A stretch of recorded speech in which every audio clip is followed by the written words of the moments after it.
Lola? Okay, guys. Sa unang round, gusto ko kayong maghanda ng Coca-Cola jelly para sa akin. Madali lang yon. Jelly? Hindi ko pa... Naku, Sino kumuha nito? At talaga namang wala akong ideya kung saan magsisimula. Una, syempre, kailangan mong Kaya dumimi. gawin na natin ito. Halos perpekto. Maliban sa ilang patak. Oh, Michelle, mabuti pang magpunas ka na. Oh, salamat, Lola. Una sa lahat, kailangan kong palayain ang bote ng Maliit? Coke. Gagawin ko ito sa pinakakaaya-ayang paraan. At ngayon, ang pirma na paso. Oh, wow! At sinasabi mo pa ang tungkol sa mga asal? Okay. Kailangan mong magdagdag ng kaunting candy sa cola.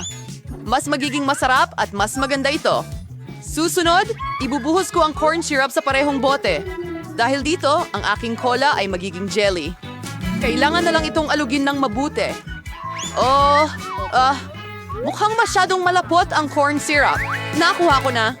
Oo, magpatuloy na tayo. Teka. Oo, talagang masyadong malagkit. Kailangan kong bunutin ito ng puwersahan. Kung hindi, paano matitikman ni Becky ang obra maestra ko? Sige na. Oh, gumana. Hoy! Ang jelly ko ay halos handa na. Kailangan lamang itong palamigin ng kaunti para mas maging parang jelly at masarap nguyain. Astig! Oh! Ang lahat ay masyadong komplikado! Ang pinakamagandang jelly ay ang karaniwang pulot na pwede mong ilagay sa yelo. Hindi ba't napakagaling na ideya? Oh, kumpletong kalokohan. Ipapakita ko sa iyo kung paano gumawa ng totoong jelly. Para magsimula, ibuhos ang cola sa kawalet. Pagkatapos, maglalagay ako ng ilang malamig na marmalade sa cola na ito. Mapapaganda nila ang aking hinaharap na obra maestra.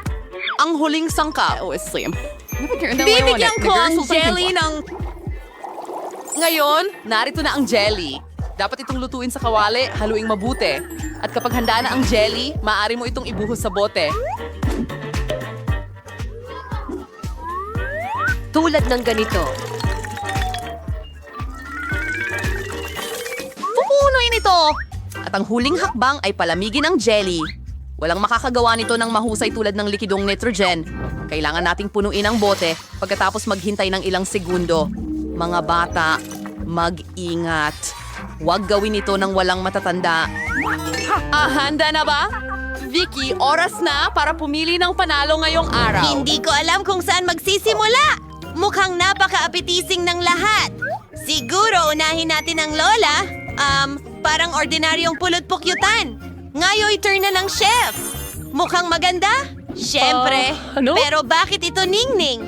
Kaya't si Jill na lang ang natitira. Wow! Napakasarap! Kung walang tanong, si Jill ang magiging panalo.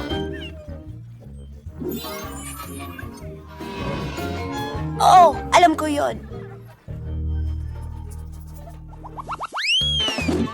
Oh, ano ito? Ito ang lahat ng kailangan mo para makagawa ng waffles. Tara na mga kaibigan. Waffles, pero ano? Oh! Waffles ang aking paboritong lutuin at alam ko kung anong klase ng waffles ang gusto ng apo ko. Una, kailangan mong masahin ang masa. Karaniwan lang dito. Harina, itlog, wala naman itong halaga! mantikilya, at hindi mawawala ang asukal at gatas. Sobrang sarap ng gatas! Parang hindi totoo! Halos handa na ang masa! Kumusta ang talumpati na ito, ha? Hindi ka hanga-hanga. Mas mabilis itong gawin ng makina ko.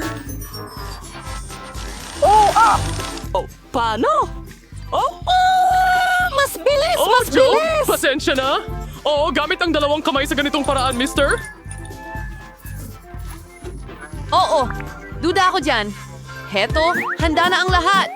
Natitira na lang ay paghiwa-hiwalayin ng masa sa maliliit na bahagi. At ngayon, ilalagay na sila sa magkakahiwalay na mangkok.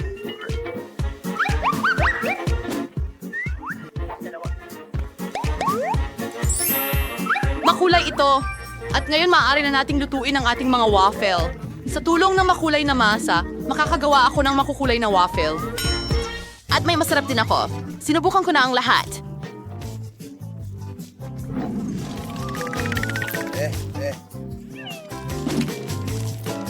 Hello? Sa tingin mo ba kaya mong makipagkumpetensya kay dakilang Chef Annie? Parang hindi naman. Handa na ang aking rainbow waffle. Ngayon, kailangan mo itong ipresenta ng maganda. Bakit hindi gawin ito sa itim na plato? At ang kaunting whipped cream ay magiging mga ulap. At ang kaunting makukulay na sprinkles ay hindi. Narinig! Para sa dagdag na ganda! Ang galing! Diyan sa itaas. Oh, alam ko na ang pinakamamahal ng apo ko ay ang waffle ng lola ko at tapos na yon.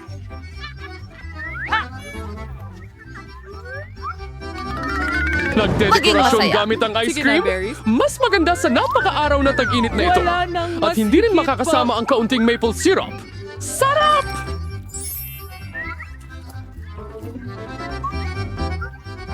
Ang weird nun. Kumalma ka. Kontrolado ko ang lahat. Oh, hindi. Oh, may ideya ako. Sigurado akong merong kapakipakinabang doon, pero hindi iyon. Oh, malalaking tainga. Hindi ko alam na meron kang oras para makapasok sa aking... Kaya, ang kailangan Narito ko... ang pancit!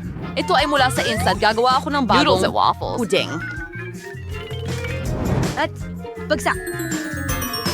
Mukhang masarap ito. Sa tingin ko hindi. Kung ganon, Tama tanungin lang. natin si Vicky. Aba, anong klaseng noodle up ito? Hindi ko pa ito nakita. Sana maganda rin ito. Tingnan natin.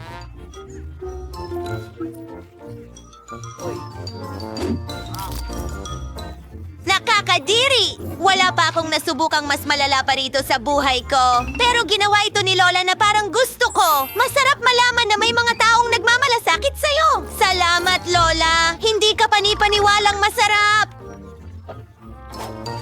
Oo. Stig! Wow!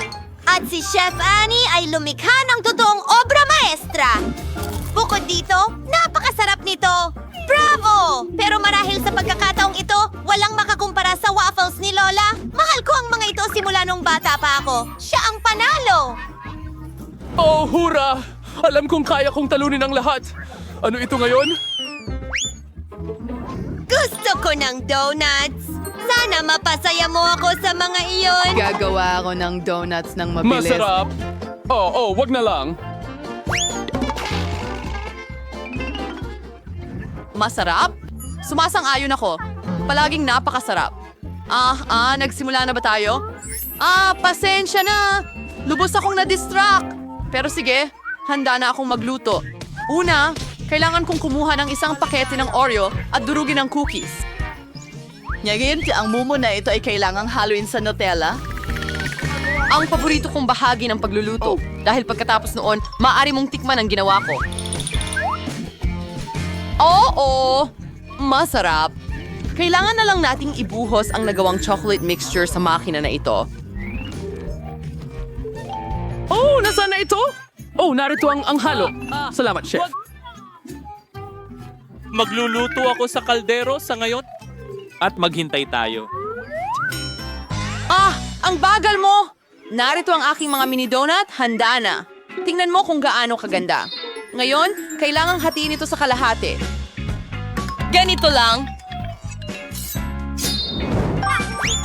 At pagkatapos, ilalagay ko ang syrup sa loob. Malapit na matapos.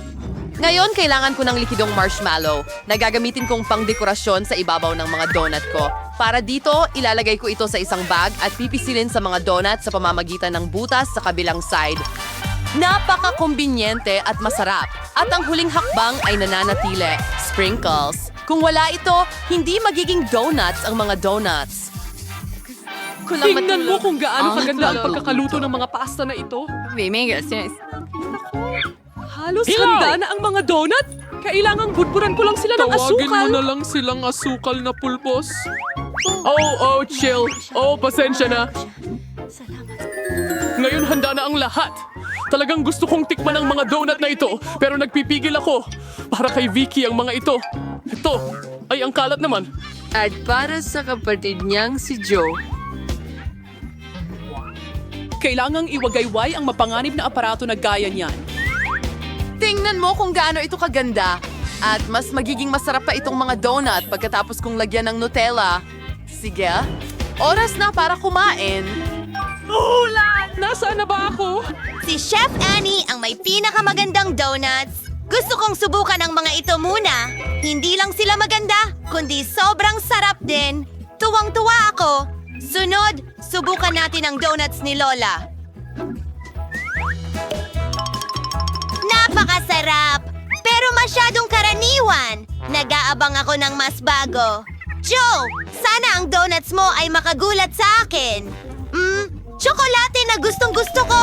Pero si Chef Annie pa rin ang may pinakamasarap na donuts. Batiin natin siya sa kanyang pagkapanalo. Oh, mayroon ba halaga sa aking kakayahan? Hindi mo madalas makita yan sa ospital.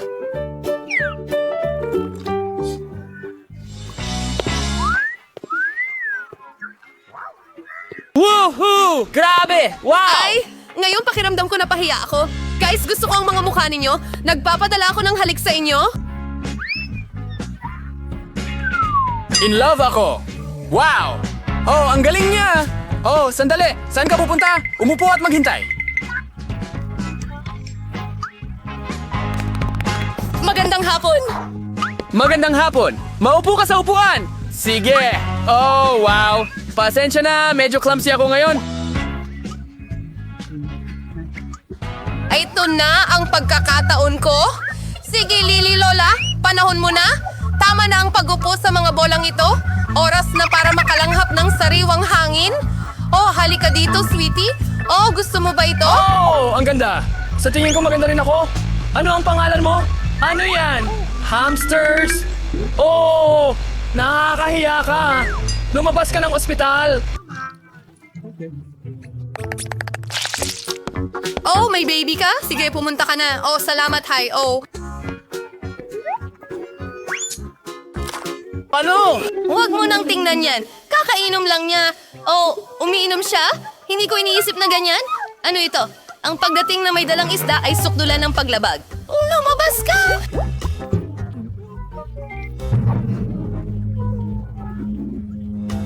Oh, hindi. Oh, aray. Oh, ayos ka lang ba? Oh, lahat ng ito ay dahil sa aquarium mo. Oh, mahal ko ang daga ko at mahal ko ang pagong ko. Pwede bang malaman ninyo na hindi pinapayagan ang mga hayop sa klinika? Kaya pati ang mahal mong pagong ay kailangang maiwan dito. Mayroon pa akong espesyal na aquarium para dito. Oh, ayan na! Maligayang pagdating. Oh, Jerry the Mouse, kailangan kitang iwan dito. Pero sino sila para diktahan ako? Gusto kong kasama ang kaibigan ko. Jerry, hindi ka magagalit kung ilalagay kita sa ilalim ng kamay ko.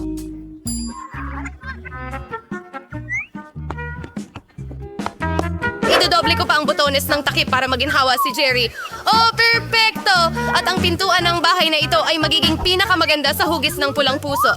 Halika na! Sigurado akong magugustuhan mo ito. Tara na! Teka lang.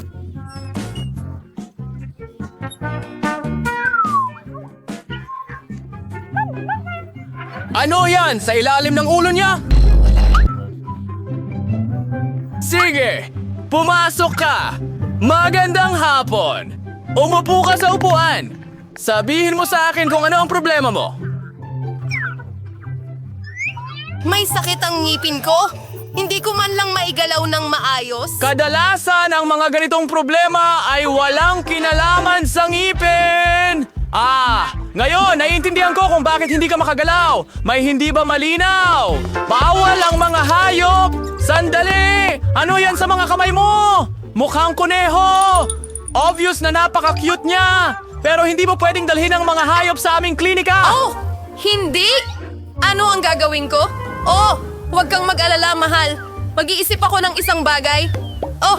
Halika na! Mag-isip, Annie, mag-isip! Okay, isuot ko ito bilang parang tiyan sa ilalim ng sweater ko. Oh, sige! Akin na lang iyang shirt. Sana gumana ito. Tumigil! Oh, may baby ka? Okay, bakit hindi kita tulungan? Halika! Sige, konti pa! Sa tingin ko, malaki ito. Oh, hello! Umupo ka. Oh, maging komportable ka? Nakikita kong buntis ka, pero huwag kang mag-alala. Nagawa ko! Oh, mahal, lumabas ka na! Ligtas ka na ngayon! Sinabi ko sa'yo na hindi tayo mapaghihiwalay. Oh, mahal kita. Sige! Ihahanda ko ang lahat! Oo, narinig mo ba yun? Tahimik, hindi, wala akong narinig. Oh, halika rito. Aha! Kaya hindi ko lang pala na-imagine. Paano mo nagawa ito? Kunin mo ang pusang ito at umalis ka rito. Akala ko talaga buntis ka. Oh, hindi ko inaasahan na masiyasat. Sige, kailangan kong maging kumpiyansa. Sandali lang! Kayo ba ay naglalaro ng basketball? Alam niyo ba inialay ko ang buong buhay ko dito? Mayroon akong medalya. Pahingi naman ng bola, pakiusap. Hindi ko kaya. Bakit? Oh, iyon na. Iisa na lang ang dapat gawin. Tumakbo. Huminto ka? Sasaluhin kita. Oh, bakit ka tumatakbo? Hindi mo pwedeng gawin yan dito. Hindi ito basketball court. Halika, umupo ka. Sige, kilala kita. Ikaw si Quentin Smith. Kakapanood ko lang sa'yo sa TV kahapon. Pirmahan mo ang larawan ko, please. Isang litrato? Oh, madali.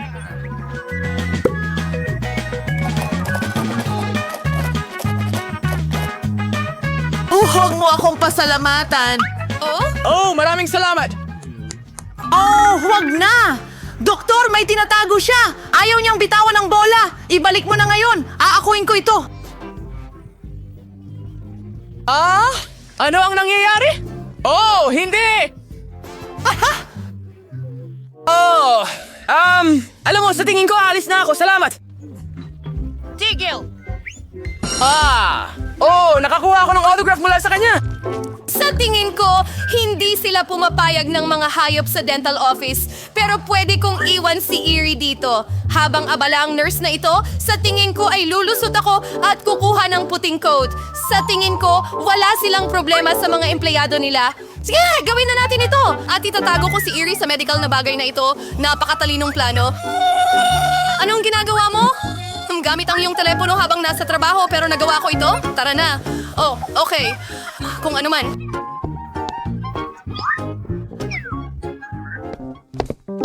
Oh, oo. Ang ideya ko ay kamangha-mangha. Ang mahalaga ay kasama ko si Erie ngayon. Oh, iyon ang aking munting tagumpay. Eto na! Paumanhin? Kailan tayo magsisimula? Nancy ay? Nasa telepono ka na naman ba? Oh, hindi. Ito ay... Ako ay taon ko man iyan. Mukhang andyan ang doktor. Oh, medyo nahuli ako. Hintayin, anong nangyayari? Hoy! Sino ka? At bakit may kuneho sa opisina ko? Alis na ako. Ano yan? Oh, sandali. Susunod. Oh, ako na. Sana pala rin ako. Hintayin. Buksan ang libro. Kailangan kong malaman kung ano ang nasa loob. Libro lang iyan. Talaga? Iyon ang akala ko. Ang hamster ay talagang cute, pero hindi tayo pwedeng magkaroon ng mga hayop sa ospital. Kaya ilalagay ko siya sa kanyang hawla habang nagpapacheck up ka. Kunin mo ito habang umaalis ka? Ayan na! Ay nako! Anong gagawin ko sa ipis ko, Michael? Ay nako! Sa tingin ko may plano ako! Ang unang kailangan kong gawin ay nakawin ang bote ng mga bitamina. Gawin natin ito. Alam ko kung paano gawin ito ng perpekto at walang makakakita sa akin. Oo. Isa akong tunay na ninja. Sige, ilagay natin si Michael na ipis dyan. Siguradong papayagan nila akong makadaan na may bitbit na mga bitamina. Pumasok ka dyan, Michael!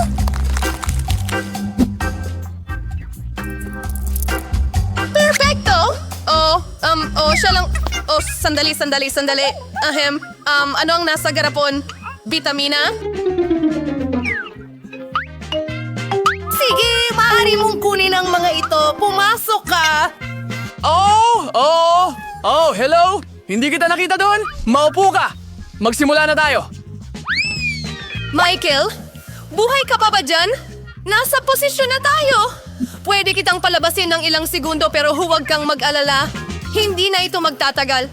Ipapatingin ko lang ang mga ngipin ko at pagkatapos ay uuwi na tayo. Oh, nasaan na ito? May hinahanap ka ba? Nagmamadali lang ako. Para sa bitamina. Oh, buti na lang at meron ka. Ibigay mo sa akin! Siguro nang wala sila? Oh, ang weird! Nasaan ang lahat ng bitamina? Bakit walang laman ang drawer? Oh! Oh, ano yun? Sino ang dinala mo dito? Nakakahiya ka! Lumabas ka! Oh, sige. Isasama ko lang si Michael sa akin, kaibigan ko siya.